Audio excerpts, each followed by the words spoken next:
Hey everybody, it's the Hardcore Introvert, and I'm going to actually do this kind of fast because it's really hot in my room and I turned off the fan so I could record this. This is my second vlog and it's going to be about depression. This is the mental illness that I've probably suffered the most with. ADHD I definitely suffered a lot with and for a longer period of time, but it wasn't as debilitating as my depression. And this, I want to do a disclaimer. I'm going to post something at the beginning of this video, but this in no way, shape, or form replaces going to a psychiatrist, going to a psychologist, and getting diagnosed. This is in no way a definitive answer as to if you have depression. If you identify with more than a couple of these symptoms, please go talk to your parents, talk to a friend, talk to your healthcare provider.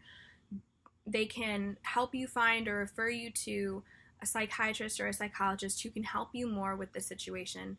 If you feel very down, if you feel suicidal, please get help. You are worth it. You are worth it. You are important, you are amazing, and you deserve to be happy. So the first thing I wanted to talk about is just the different kinds of depression. There's like two main types. There's major depressive disorder or chronic depression, and then clinical depression, and dysthymia or chronic depression. So basically, if you have baseline, major depressive disorder is basically pretty far below it and then dipping down and then going back to normal, which is way below baseline. And then dysthymia is probably between the really low and the normal and just for a very long time. So dysthymia is more mild. It's more, the symptoms are much fewer and a lot more mild. They're not as severe and debilitating, but it's still not good. It's still not at baseline. You're still not able to be very happy. Major depressive disorder is a lot more severe. It's a lot more debilitating, and it's definitely something that causes the most harm in people's lives. As with all mental illnesses, just because you have one or two symptoms and they pop up every once in a while, it does not mean that you necessarily have that illness unless it interferes with your daily activities and daily life. You can be sad, you can have a depressed mood, but that does not mean that you have depression. If you have a death in the family, if you break up with your boyfriend or girlfriend, and you're sad for a while, that's not necessarily depression. That being said, depression has multiple causes. I like to break it down, at least in my head or when I'm trying to explain it to somebody, in three. Psychological, genetic, and chemical. So chemical is basically, there's a chemical in your brain that causes you to be able to be happy. It's called serotonin. And with chemical depression, you have the deficiency of serotonin, and your brain isn't releasing it as much, and you're not able to be happy. The genetic component of depression is basically if your parents or your family members have it, you have a higher likelihood of having depression. And then the psychological is basically like situational or, kind of like situational depression. You are in an abusive relationship. You have another mental illness that you can't get out of, or that you can't treat. You are, I don't know what else, but it's very much like situational. Genetic and chemical are usually able to be treated with medicines, medications, and psychological. If you only have psychological depression, chemicals, medications won't really do anything because it's not due to the lack of chemicals. Adding more serotonin isn't going, or allowing your body to release more serotonin isn't really going to do anything. Because they basically just get you back up to baseline serotonin-wise. So if you're already there, it can't really help you. A side note about medications, I've heard a lot of people say, or I've heard some people say, and especially one of my friends, I don't need medications, I don't need to be artificially happy. And that is in no way, shape, or form the case with medications. I do not take my medications because they are my happy little pill, and if I feel down one day, I decide to take it. No. Basically, medications, especially medications for depression, are kind of like birth control because they're controlling chemicals in your body. You need to be able to build it up to a point where it works, and it's not something that you can just come on and off of. And when it's in your body, it's bringing you back up to baseline. So if you're down here with major depressive disorder, your chemicals, the medications, are going to bring you back up to here. They're not bringing you to here. If you are below baseline, it gets you to baseline. If you're at baseline, it's not really going to help because all it does is the parts of your brain that create serotonin aren't working properly, so it just makes them work a little bit over time just so it can match where it's supposed to be. With psychological depression, it's not really going to help. Psychotherapy usually helps, even with chemical depression, or even with chemically based depression, genetically based depression, because it can help you with different coping mechanisms and different things. That being said, I should probably talk about the symptoms of depression.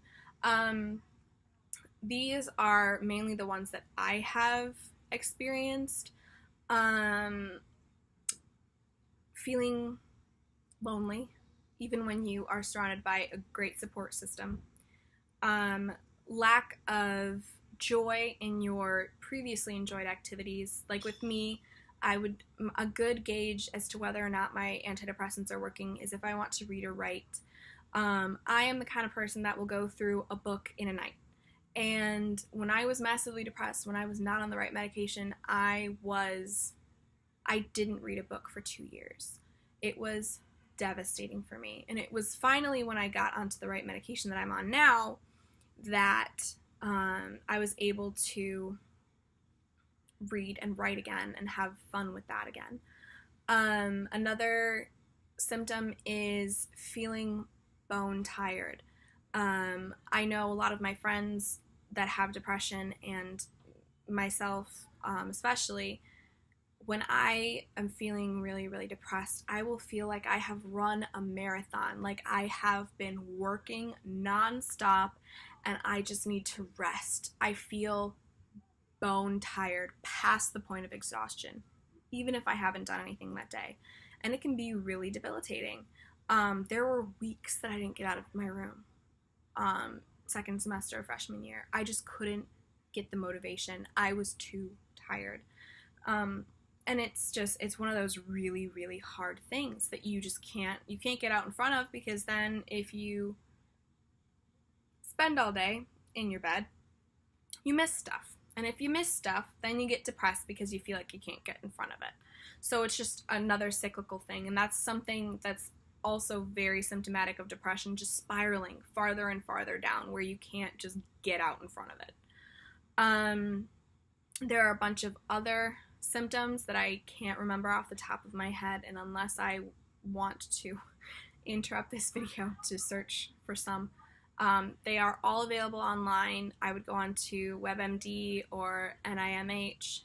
Great resources, but do not, please, for the love of God, do not use WebMD to diagnose yourself in any situation, but especially in mental health situations. I also kind of want to talk about the coping mechanisms for depression. Some good coping mechanisms are have a good support group. And this doesn't mean that you need to go to like group therapy or anything, because I know for some people that just really doesn't work. But have a good support system. Your parents, your family, your friends. Find someone, and it helps to have someone go, "Hey, I'm sorry I didn't see you in class today. Is everything okay?" Or, "Hey, honey, I haven't heard from you in a while. What's going on?" Just having someone to come and check up on you, it not only makes you feel less alone, but also keeps you accountable. It's a lot harder to spiral into depression if you have someone checking up on you all the time. Another good coping mechanism is finding a good outlet. If you have depression, sitting in bed watching Netflix is not going to make you less depressed. You might feel as though it's going to make you feel better, but it really won't. Find something that makes you happy. Painting. Something that you can do even if you feel depressed. Because if you do something, it will make you feel better. If you achieve something, it definitely makes you feel better. That being said, find something at the beginning of your day that will make you feel like you've accomplished something. Every day I make my bed. Almost every day. Almost every day I make my bed. I know that if I have my contacts in, if my bed is made, and if I have some actual clothes on, I will feel ready for the day. I could feel extremely depressed, and as long as I get my butt out of bed, put in my contact lenses, make my bed, and put on some normal clothes, I feel 100% better. It is the most amazing feeling when I've actually done something like that. Another great thing is, especially if you're in college, go to your counseling center. Every college has a wellness center. Every wellness center has a counseling system. Go to it. Get therapy if you need it. Please. Even if you don't think you're depressed and you are going through something, you can go to a counseling center for a temporary amount of time and get help for it. A professional is always going to help. And usually the counseling centers or wellness centers on your campus are going to be a lot cheaper than going outside to go get counseling help. There's a bunch of different resources online that can help you. There's texting-based counseling. I have never used that. I don't think I need someone in front of me to be able to talk to. I need someone to be present with me. But if that works for you, go ahead, do it. If you are if you are religious, you can find a religiously affiliated counseling center. My counseling center, because I go to a Catholic college, we're able to bring our faith into our counseling sessions. My counselor, my therapist, before I came to college was Christian, and she was able to help me even with my faith-based dilemmas. It was amazing. Trust me, if you are religious, try to get a religious counselor because it really, really helps. It's really nice to be able to go in and have had the worst day, week, month, whatever, and just say, I feel like I am worth nothing. And they are able to look you in the eye and say, you mean something, and bring your religion into it, bring God into it. It is amazing. But besides all of that, just remember, please, if you have depression, if you feel like you have this, you are still worth it. You are not broken. You are not damaged. You are not malformed. You are still worth something. You still have worth. You still have potential. You are still a good person.